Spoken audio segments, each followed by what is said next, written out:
Viewers, welcome back to my channel colour and craft creation. আমি জয়া সাহা আজকে Republic ডের another video নিয়ে চলে এসেছি আপনাদের সাথে শেয়ার করার জন্য।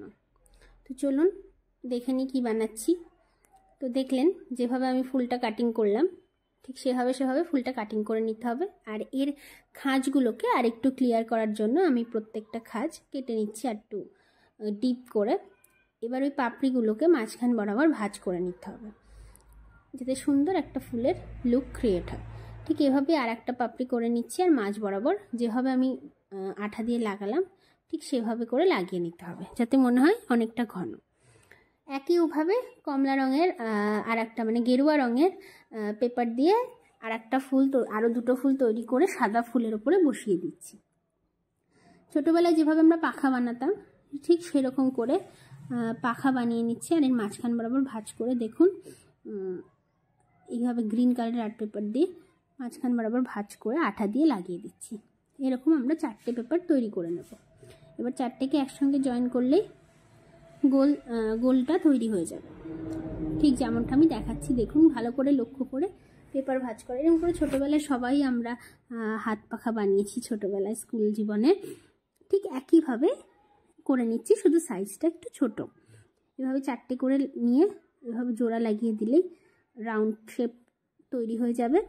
আর এর ওপরেই যে ফুল দুটো বানিয়ে রেখেছিলাম ফুলটা, সেটা এই গ্রিন পেপারের ওপর বসিয়ে দিচ্ছি। এবার আমি এখানে একটা হোয়াইট কালারের আয়তাকার পেপার নিয়ে নিয়েছি ফ্ল্যাগ বানানোর জন্য। এর ওপরের অংশে গেরুয়া রঙের পেপার আর নিচের অংশে গ্রিন কালারের পেপার সুন্দর করে লাগিয়ে নিচ্ছি। যেটুকু এক্সট্রা অংশ থেকে যাচ্ছে সেটা আমরা কাঁচির সাহায্যে কাট করে নেব। আর সাইডে দেখুন একটু সাদা অংশ রেখে দিয়েছি, ওটা অ্যাকচুয়ালি যে স্টিকটা তৈরি করব, ফ্ল্যাগটা যে স্টিকের ওপর দাঁড়িয়ে থাকবে সেই স্টিকের সঙ্গে জয়েন করার জন্যই ওই সাদা অংশটা রেখে দিয়েছি।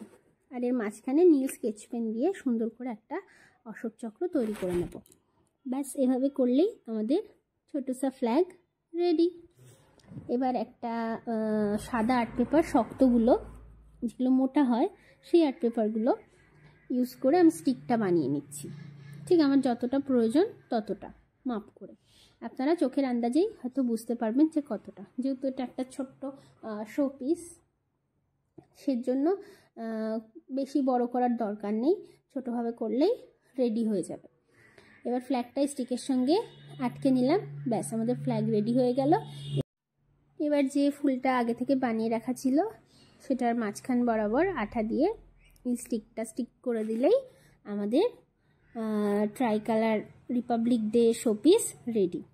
এটা আপনারা আপনাদের টেবিল বা যে কোনো কিছুতে ইউজ করতে পারেন। সকলে ভালো থাকবেন। জয় শ্রীকৃষ্ণ।